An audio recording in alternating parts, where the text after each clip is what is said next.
historia de la Atlántida, la leyenda de la Atlántida se basa apenas en pocas páginas que escribió Platón en el Critias, perdón, y en el Timeo, que cuentan que un visitante va a Egipto y en Egipto le dicen, vosotros los atlantes, los atenienses, salvasteis al mundo.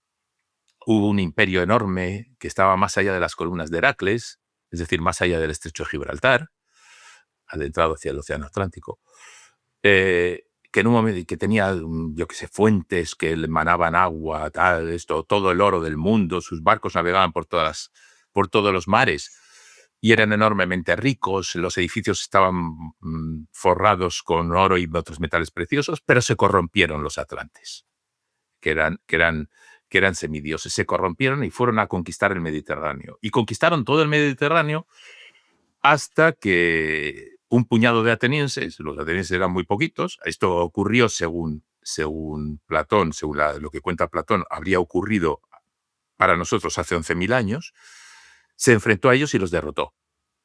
Y Zeus condenó a los atlantes por su ambición a hundir su isla, y hundió la isla Atlántida. Esto dicho así, está muy bien y conviene leer a Platón, es muy bonita la historia, y además tenemos ediciones en español magníficas. Esta creencia de la Atlántida, tal cual, que es el imperio malévolo que vaga la conquista, lo edulcoró un estadounidense, Ignatius Donnelly, en el siglo XIX, con un libro que se titula Atlantis, el mundo antediluviano, a finales del siglo XIX, en el que dice que todo el saber humano viene de la Atlántida. La agricultura se creó en la Atlántida y luego se difundió la arquitectura, todo, absolutamente. Y la Atlántida pasa de ser el imperio maligno a ser la fuente de todo el saber y de la civilización, él dice, ¿no? Lo sorprendente es que todo esto se mantiene en la memoria popular y hay muchísimos libros escritos sobre la Atlántida sin un clero. No hay ningún clero detrás de la creencia atlante. Tú puedes decir, Jesús de Nazaret lo mantiene un clero y una iglesia. Alá lo mantiene un clero. La leyenda atlante lleva 2.500 años.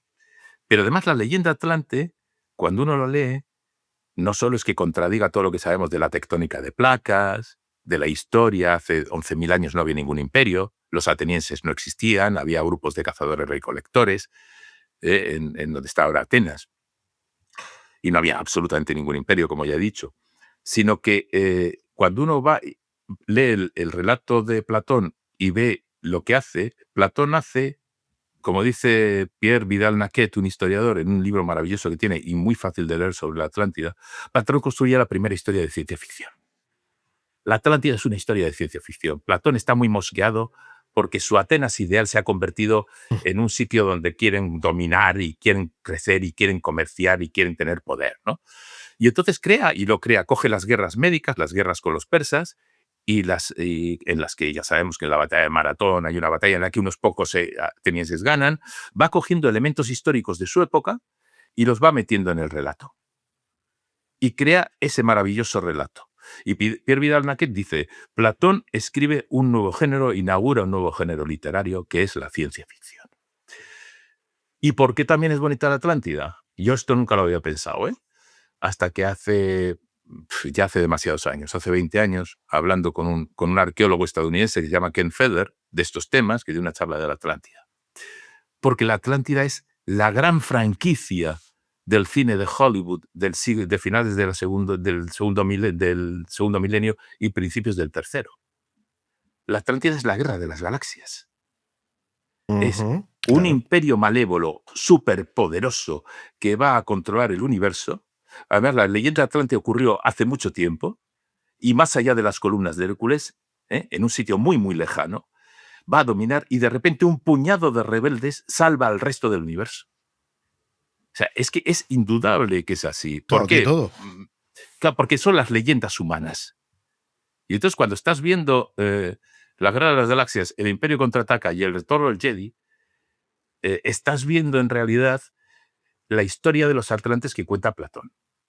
Y entonces dices, ¿ese es el más bonito? Pues para mí es que tiene un atractivo absoluto, o sea, total. Porque además, según vas leyendo, y luego además hace Platón lo mismo que hace George Lucas, que va metiendo elementos de la cultura japonesa, de la cultura no sé qué, el viaje del héroe. Platón hace lo mismo para componer una fábula moralizante. que es los atenienses se han corrompido, ¿no? Y George Lucas hace lo mismo, compone una fábula, el poder la victoria del bien contra el mal, la redención incluso de Darth Vader, Anakin Skywalker, a través de elementos que hay del western, de las películas de espadachines, de las películas de guerra. Entonces, fíjate que sí es bonita la Atlántida. Joder, sí, la verdad que no lo había visto así, pero está muy, muy bien hilvanado, sí. La verdad, las gracias. Por último, para terminar con esta pequeña lista de historias así un poco curiosas que se salen de lo normal, ¿cuál crees tú que es la más extendida o la más creída comúnmente? Hay vida después de la vida. ¡Buah! Hay vida después de la vida. Porque me parece que las últimas encuestas de la Fundación BBVA dan que un tercio de los españoles cree que hay vida después de la vida y que es posible comunicarse con los muertos. Tiene una razón lógica. Que sepamos, somos el único ser vivo sobre la Tierra que es consciente de que tiene un final. Que es consciente de que está aquí de paso, que tiene una fecha de caducidad y que no estará. Eso puede generar mucho desasosiego. El gran negocio de las religiones, ¿cuál es? Que te vende la vida eterna. O sea, te están vendiendo un producto imaginario y viven de eso, viven de venderte un producto imaginario. Entonces, la vida después de la vida y en particular el espiritismo es el fenómeno, digamos, que también está muy extendido, porque también me parece que era una cuarta parte de los españoles cree que es posible comunicarse con los muertos. Eso da consuelo. Entonces, como da consuelo, la gente se ata a ello. Y cualquier sinvergüenza, y todos los mediums son sinvergüenzas, no me cabe la menor duda, cualquier sinvergüenza que vende que te pone en contacto con tu padre, está vendiéndote una falsa esperanza para sacarte el dinero. Todos recurren a generalizaciones, a efecto Forer, a devolverte tus palabras de otro modo. Y entonces lo que se están es aprovechando del dolor que tenemos todos y que siempre nos queda por los seres queridos que han muerto. Pero claro, el problema está, me parece que era Thomas Henry Huxley, es algo así, el abuelo de Aldous Huxley, abuelo o tío de Aldous Huxley, no me acuerdo. En un momento determinado, en un prólogo de un libro, escribió que, bueno, que preferiría que no hubiera vida después de la vida porque los mensajes que mandaban desde el más allá los espíritus era que se habían quedado sin cerebro de las patochadas que decían, ¿no? Y de las simplezas. Es decir, que te volvías idiota en la otra vida, ¿no? Era peor todavía, ¿no? Claro, que es mucho peor. O sea, tú imagínate una eternidad en la imbecilidad, ¿no? Y dice, bueno, eso te hace volver a desear y dices, bueno, pues a lo mejor no está tan mal como estamos aquí, ¿no? Claro.